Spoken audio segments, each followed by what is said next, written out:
Welcome students to my channel The Academy 2020. Students, today we continue the trigonometry. Now, first we have studied about the trigonometry measurements of angles. Now we continue the what is the trigonometric identities and what about the allied angle. Little bit identities you have studied in previous class like 9th and 10th. Now see what you have studied in 9th and 10th, little bit recapitulations. We people know that the trigonometry is we first taught about the also in the lectures that trigonometry is the measurements of the angles of the geometry. It is related with the problems of the triangle, especially right angle triangle. In right angle triangle, we know that the one angle is 90 degree. This is C angle, this is A. Let us call this to be theta. तो उसके साथ वाले angle को क्या हम क्या कहते थे? बेस, बी से डिनोट करते थे. सामने वाले को we have state about perpendicular, जिसको पी से डिनोट करते थे. And longer side is called hypotenuse, जिसको हम एच से डिनोट करते थे. And we all the studies the Pythagoras theorem, hypotenuse square is equal to perpendicular square plus base square. Remember this theorem. We know what is sine theta. Sine theta means perpendicular over hypotenuse. If this is a theta angle, opposite side is perpendicular and the longer side is hypotenuse. So sine theta is perpendicular over hypotenuse. Cos theta is, we know that base upon hypotenuse. Whereas tan theta is perpendicular over base, and we know that cosecant theta is 1 upon sine theta is the reciprocal of the sine theta, and whereas secant theta is reciprocal of the cos theta. So all the things are revert. Cot theta is reciprocal of the tan theta. To remember this thing, we have learnt a slogan. Some students learn, some people have curly brown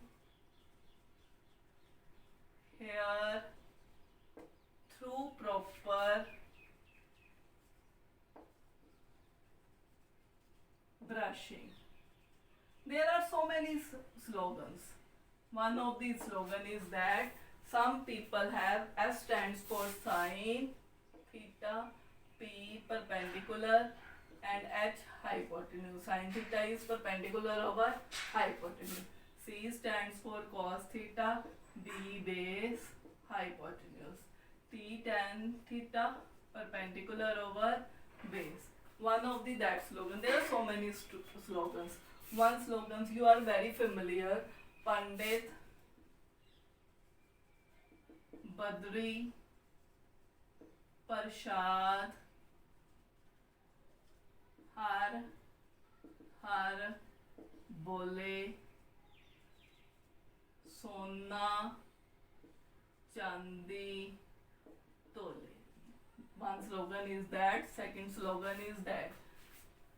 जो आपने पहले पढ़ा हुआ है वो आप याद रख ली. इसके अलावा भी बहुत सारे स्लोगन है. पाकिस्तान हरा भरा, हिंदू पाकिस्तान उड़ा उजड़ा, बहुत सारे स्लोगन्स है. There are lot of slogans. So आप मैंने बेसिक 2 स्लोगन्स आपको दिए हैं, तो आप ये 2 स्लोगन्स याद रख के इन आइडेंटिटीज को याद रख सकते हो. वैसे तो आपको याद ही होंगी. फिर sine square theta plus cos square theta is equal to 1, secant square theta minus tan square theta is equal to 1 and cosecant square theta minus cot square theta is equal to 1. तो आपको ये सारी चीज़ें याद रखनी है. ये आपने पहले 10th में करा हुआ है. हमने लिटिल बिट आपको रिकैपिचुलेशन दी है. आगे हम बात करेंगे अब क्वाड्रेंट्स की, जो आपने वैल्यूज याद रखी हुई हैं. साइन 60 की ये है, साइन 30 की वो है. तो हम ये डिस्कस करेंगे कि साइन 90 1 क्यों होता है, कॉस 90 0 क्यों होता है, and what about the allied angle. We continue.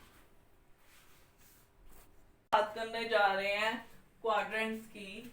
अब उसके मुताबिक ट्रिग्नोमेट्री में क्या इश्यूज आते हैं. आपके पास कितने क्वाड्रेंट होते हैं हमने पढ़ा हुआ है प्रीवियस क्लासेस पे. 4, 1 2 3 इन क्वाड्रेंट्स की इक्वालिटी क्या होती थी कि अगर कोई पॉइंट यहाँ है तो x भी पॉजिटिव y भी पॉजिटिव, अगर कोई पॉइंट इसमें है तो x negative y positive, third में है तो दोनों नेगेटिव, फोर्थ में है तो क्या हो जाएगा आपके पास x पॉजिटिव y नेगेटिव। अब हम बात करें कि ट्रिग्नोमेट्री का इसके ऊपर क्या रिलेशन है। फॉर एग्जाम्पल अगर आपके पास ट्रायंगल फर्स्ट क्वाड्रेंट में है तो क्या होगा, ध्यान से देखो, ये एंगल मान लो अगर थीटा है तो ये भी पॉजिटिव, ये भी पॉजिटिव, ये भी पॉजिटिव। अगर तीनों चीजें पॉजिटिव हैं तो मतलब परपेंडिकुलर बेस हाइपोटेन्यूज पॉजिटिव है तो उनकी रेशियोज भी हमेशा क्या आएगी, पॉजिटिव, क्योंकि अभी हमने पढ़ा है कि साइन थीटा क्या है, perpendicular over hypotenuse, cos base over hypotenuse, tan perpendicular over base. तो सब कुछ क्या होगा, उसका रेसिप्रोकल भी सब कुछ पॉजिटिव होगा। तो मतलब इसमें क्या है, ऑल एंगल्स आर पॉजिटिव, सारे एंगल्स क्या होंगे, पॉजिटिव हो जाएंगे। फॉर एग्जाम्पल अगर आपके पास ट्रायंगल सेकंड क्वाड्रेंट में चला जाए तो क्या होगा, सेकंड क्वाड्रेंट में अभी हमने पढ़ा x नेगेटिव हो जाएगा, परपेंडिकुलर पॉजिटिव, हाइपोटेन्यूज तो लेंथ है, इट्स ऑलवेज पॉजिटिव। तो ध्यान से देखो, जिस क्वांटिटी में बेस आ रहा है वो चीज नेगेटिव होगी, बाकी सब पॉजिटिव होगा। अब साइन थीटा क्या था, परपेंडिकुलर ओवर हाइपोटेन्यूज, तो सेकंड में साइन थीटा क्या होगा, पॉजिटिव होगा। कॉस थीटा क्या था, बेस ओवर हाइपोटेन्यूज, बेस आ रहा है सो क्या होगा, नेगेटिव होगा। tan में परपेंडिकुलर ओवर बेस, बेस चाहे डिनोमिनेटर में आ रहा है पर बेस यूज हो रहा है सो वो भी क्या होगा, नेगेटिव होगा। ठीक है, अब उनके रेसिप्रोकल भी नेगेटिव हो गए और साइन का रेसिप्रोकल पॉजिटिव होगा।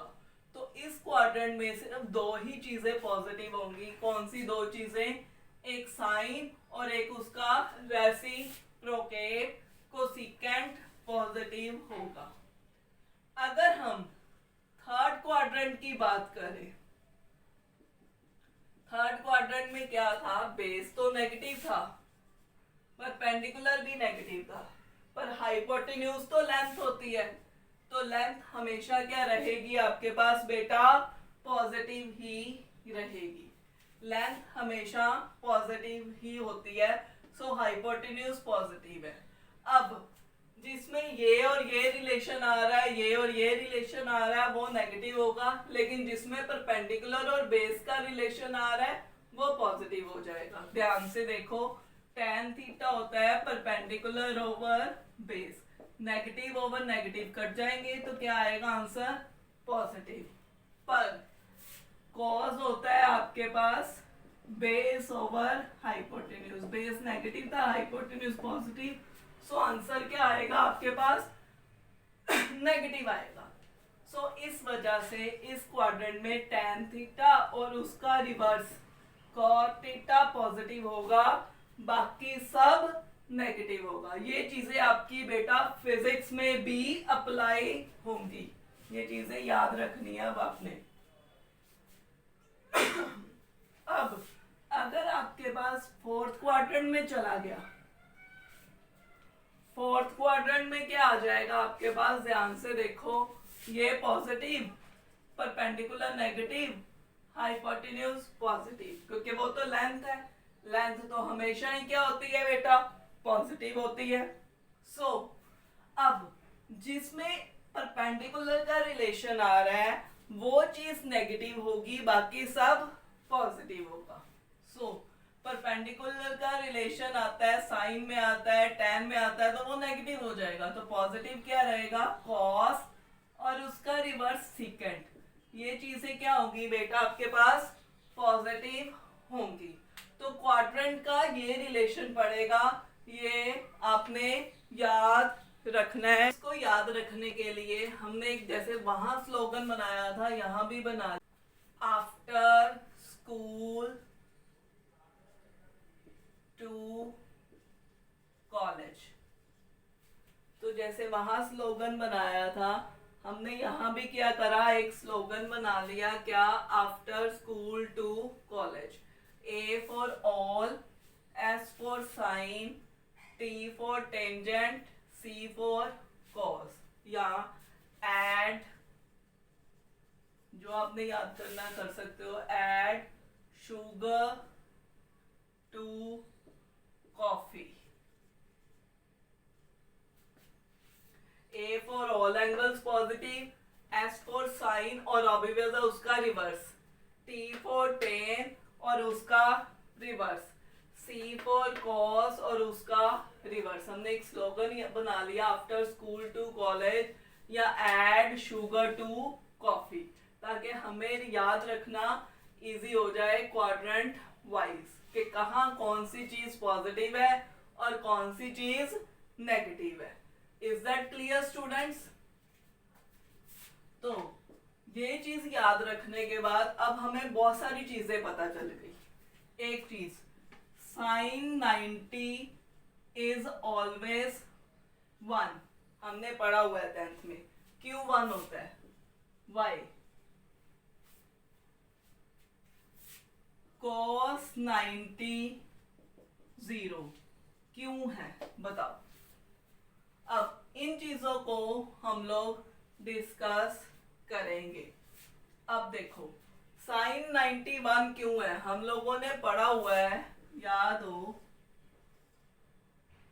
90 मतलब साइन थीटा होता है आपके पास परपेंडिकुलर ओवर हाइपोटेन्यूज, हमने अभी करा है। तो मतलब अगर 91 है तो थीटा क्या होना चाहिए, 90। अगर ध्यान से देखो, थीटा ही 90 डिग्री आ गया तो बेस तो खत्म हो गया, ये लाइन इसके ऊपर ऐसे ओवरलैप कर गई।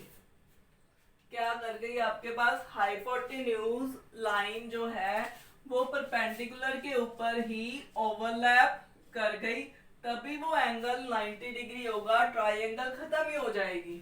तो यही कारण है कि परपेंडिकुलर और हाइपोटेन्यूज सेम हो जाते हैं और ये 1 हो जाता है, और बेस क्या हो जाता है आपके पास 0, और cos 90 क्या हो जाता है 0, क्योंकि cos 90 क्या होता है, बेस ओवर हाइपोटेन्यूज, तो बेस तो 0 ही हो जाता है। तो अगर बेस 0 हो जाता है 90 डिग्री में, तो इस कारण हम लोग कहते हैं साइन 91 और cos 90 0। Is that clear? Similarly फिर देखो, क्योंकि हम लोगों ने दोबारा देखो, हम लोगों ने कहा है साइन थीटा बेटा क्या होता है, परपेंडिकुलर ओवर हाइपोटेन्यूज। ये एक ट्रायंगल है, ये परपेंडिकुलर है, ये बेस है, ये हाइपोटेन्यूज है, ये एंगल थीटा है, ये एंगल 90 डिग्री है, ये एक राइट एंगल ट्रायंगल है। अगर 91 है तो थीटा क्या होना चाहिए बेटा आपके पास 90 डिग्री। थीटा 90 डिग्री कब होगा, जब ये हाइपोटेन्यूज, ध्यान से देखो, ये एंगल सीधा खड़ा हो जाएगा ऐसे, तो ट्रायंगल तो बनेगी नहीं। तो मतलब हाइपोटेन्यूज धीरे धीरे शिफ्ट होता होता परपेंडिकुलर के ऊपर ही शिफ्ट हो जाएगा, और बेस जो है आपके पास वो 0 हो जाएगा। मतलब परपेंडिकुलर हाइपोटेन्यूज के इक्वल हो जाएगा और बेस क्या हो जाएगा, 0 हो जाएगा। अगर परपेंडिकुलर हाइपोटेन्यूज के इक्वल हो जाएगा तो आपके पास साइन 90 हमेशा क्या होगा, 1 होगा, और cos 90 हमेशा 0 होगा आपके पास, क्योंकि बेस तो है ही नहीं है, बेस ओवर हाइपोटेन्यूज होना था, तो वो 0 हो जाएगा। Is that clear? यही कारण है tan 90 नॉट डिफाइंड। tan 90 क्या था, परपेंडिकुलर ओवर बेस। परपेंडिकुलर तो एग्जिस्ट कर रहा है, बेस तो है ही नहीं, 0 है। Something over 0 is infinity, means not defined. तो यही सब रीजंस होते हैं कि क्यों 91 होता है, 0 पे वो 1 cos 0 1 होता है, sin 0 0 होता है, क्योंकि अगर 0 की बात करेंगे तो परपेंडिकुलर खत्म हो जाएगा, क्योंकि हाइपोटेन्यूज जो है वो बेस के ऊपर शिफ्ट हो जाएगा। सो ये सब बातें होती हैं कि क्यों ये 1। अब आपको ये सोचना है, हम आपका एक लॉजिक डेवलप करने की कोशिश कर रहे हैं ताकि आप ये सोचें कि ये चीजें क्यों होती है। हर एक चीज का कोई ना कोई रीजन है ही आपके पास। तो ये हमने अब एक जो मेजर चीज यूज होनी थी याद रख ली। तो आपने ये चीज याद रखनी है, फर्स्ट क्वाड्रेंट मीन्स 0 से लेके 90 डिग्री तक। अगर थीटा आपके पास 0 से लेके 90 डिग्री तक है तो वो कौन से क्वाड्रेंट में है? फर्स्ट क्वाड्रेंट में। अगर आपके पास थीटा 90 से लेके कहाँ तक है? 180 में है, तो वो कौन से क्वाड्रेंट में है? सेकंड क्वाड्रेंट में। अगर थीटा आपका 180 से लेके कहाँ तक है? 270 डिग्री तक है, तो वो थर्ड क्वाड्रेंट चला गया। अगर आपका थीटा 270 से लेके 360 डिग्री तक है, तो वो कौन से क्वाड्रेंट में चला गया? वो फोर्थ क्वाड्रेंट में चला जाएगा। अगर रेडियन में बात करें तो 90 मीन्स π/2, ये पाई, ये 3π/2 और ये 2π, मतलब 0 π/2 पाई 3π/2 अगेन 2π, फिर घूम के वापस आ जाएगा। तो जितने भी ट्रिग्नोमेट्रिक फंक्शंस हैं सब सर्कुलर फंक्शन है। वो 2π रेडियंस के बाद यहाँ से शुरू हुए यहाँ आए, फिर दोबारा यहाँ से शुरू हुए यहाँ आए। अब जितने भी ट्रिग्नोमेट्रिक फंक्शंस हैं सारे के सारे सर्कुलर फंक्शंस है, सारे के सारे पीरियोडिक फंक्शंस है। सर्कुलर और पीरियोडिक फंक्शंस का मतलब क्या होता है? जो रिपीट करते हैं आफ्टर सम टाइम। जैसे घड़ी की सुई रिपीट करती थी ना, हमने देखा था मिनट हैंड 60 के बाद दोबारा 12 से घूम के आती है, आवर हैंड 12 आवर के बाद वापस आ जाती है। तो इस तरह से जितने साइन कोस टैन ये सब घूमते हैं, ये सब पीरियोडिक फंक्शंस है। सबका टाइम पीरियड क्या होता है कि जितनी देर में वो घूम के आते हैं। जैसे मिनट हैंड 60 मिनट्स के बाद आती है तो उसका टाइम पीरियड 60 मिनट है। आवर हैंड 12 आवर के बाद आती है तो उसका टाइम पीरियड 12 आवर है। तो इस तरह से जितने ट्रिग्नोमेट्रिक फंक्शंस है सब पीरियोडिक फंक्शंस हैं और ये सब घूम के आते हैं। ये हम आगे डिस्कस करेंगे कि इनके टाइम पीरियड्स क्या क्या है, कितनी कितनी देर के बाद ये घूम के वापस आते हैं। पर अभी तक के लिए आप ये देखो कि ये फर्स्ट क्वाड्रेंट है, ये सेकंड, ये थर्ड और ये फोर्थ। फर्स्ट में सब पॉजिटिव है, सेकंड में ये दोनों पॉजिटिव है, थर्ड में टैन और कॉट और फोर्थ में कॉज और सेक। जिसको याद रखने के लिए हमने एक स्लोगन बना लिया, after school to college. Is that clear? ताकि हमें याद रखना इजी हो जाए। और हमने ये भी डिस्कस करा कि क्यों साइन 90 हमने जो पढ़ के आए हैं वो ठीक है, पर क्यों ठीक है ये सब चीजें हमें याद रखनी है। Is that clear? So note it. फिर आगे करते हैं।